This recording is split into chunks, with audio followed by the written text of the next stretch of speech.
All right, so I decided to replace my heater core hose on my Expedition because this one is leaking, or was leaking right here at this joint. As you can see, the crust. So easiest way to remove it for me was to just cut the hose so I can get at all the connection points, because they're all frozen and brittle and crappy on this thing. So you have one hose clamp all the way here in the back against the firewall.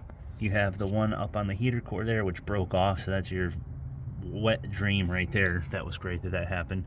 And then there's your other fitting right there. So here's a new replacement hose. This goes to the heater core extension. This goes down to that little metal pipe down there by the turbo, and then this one goes behind the manifold. So you will reuse the factory clamp if you want, or get a worm clamp if you'd like. My problem is this piece broke when removing it from the heater core. So as you can see from here, there's like an extension.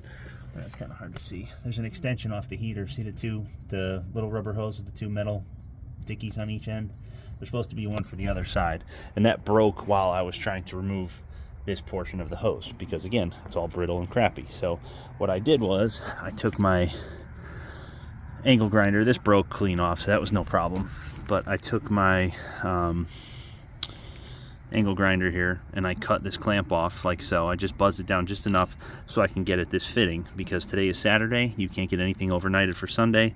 This piece is like 60 bucks from Ford, and it's like $21 for an Amazon one, and all the Amazon one is just some hose clamped to one of these with the fitting from the help aisle on it. So I think I have the fitting from the help aisle in my drawer. So all I'm going to do is put a hose on this each end and clamp it. So I'm just making this video to show people this, because if you're in a jam like I am and you just disabled your only form of transportation, this is a nice, easy, quick fix on the side of the road, so to speak. All right, so this is all part one. I have to fight the heater core right now to get this other half of the fitting off right now. And I'll see if either I can save that or if I need a new one. But again, they're at the AutoZone type store on the shelf. Hold on one second. 30 minutes later, this is what we end up with. Broke the piece into a million pieces. It's all over the floor. Sliced my thumb open with the screwdriver. All worth it. So now I have a slightly bent opening there, which I will take, hopefully, the help aisle quick connect fitting. Still have to clean the garage. One guy commented, said clean your garage. He's not wrong. But I do know where everything is, sort of. So that's a plus. I think it's in here.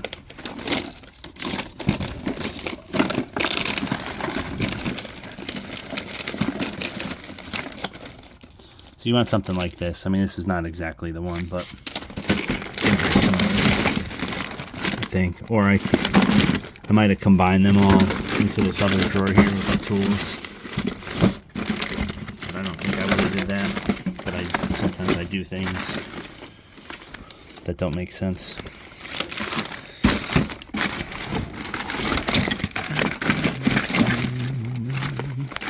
Alright, so it's not whatever. Let's see here. That's a fuel quick connect. Here we go.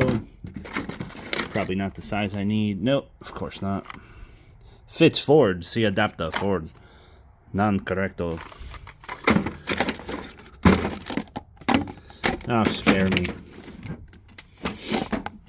Alright, so I have to go to AutoZone. I have to go get in the zone. My least favorite place to go in the whole world down here.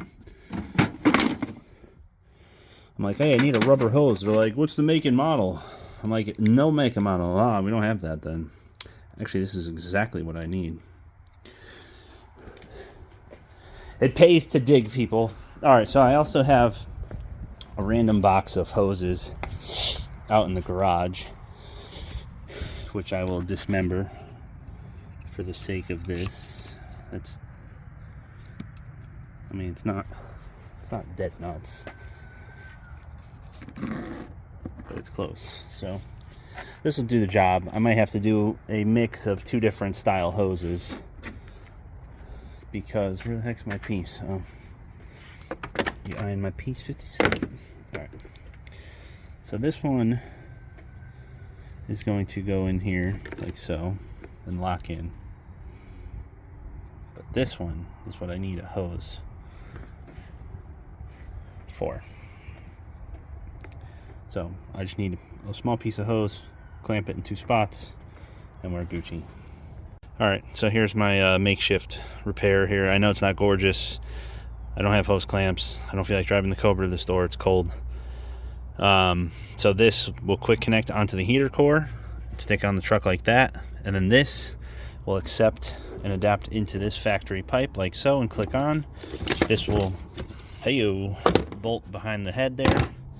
I just have to put the factory clamp back on, and then this will quick connect onto this lower hose right there.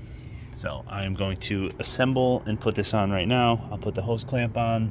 I really don't know where it went. I probably dropped it somewhere. I did put it up here once upon a time. Here it is. This is the factory hose clamp that goes on this hose right here by the sticker. Not a fan of these, but that's what I have. I might use a different one, but I don't think I have the right size, so we'll just go with this. All right, so on my continuous quest to do something nice the right way, didn't work out, so I ended up just pushing the hose right over the heater core pipe and clamping it. The aftermarket help fitting slid over like 80% of the way, then got stuck, and then there's an O-ring in there and it tore. So everything's just crap. But anyways, this is clipped on, that's snapped in, that's tight. So now I can fill the system. I bought this from Rockauto, or no I didn't, I got this from AutoZone. Peak North American Gold. Ford used the mixed, depending on, you know, how often you serviced it or whatever, of either orange or yellow. So I went with yellow because that's the most recent stuff they use, as far as I'm aware. And that's it. So I mean, unfortunately, kind of looks like a shoemaker did all this stuff, but it's done, it's drivable, and that's all I care about right now. So thank you for watching. Just wanted to add before actually ending the video procedure, you fill the coolant from here, obviously check for leaks. You're going to want to start the truck, run it, turn the heat on, and just let it idle, let it get up to temperature. You can slowly crack this cap and let the air bleed out of it, or you can just leave the cap off, let the truck run, get up to temperature and heat. But it's tough when the cap is not sealed. It doesn't really get any pressure or circulate, so I'm just going to do that and go from there.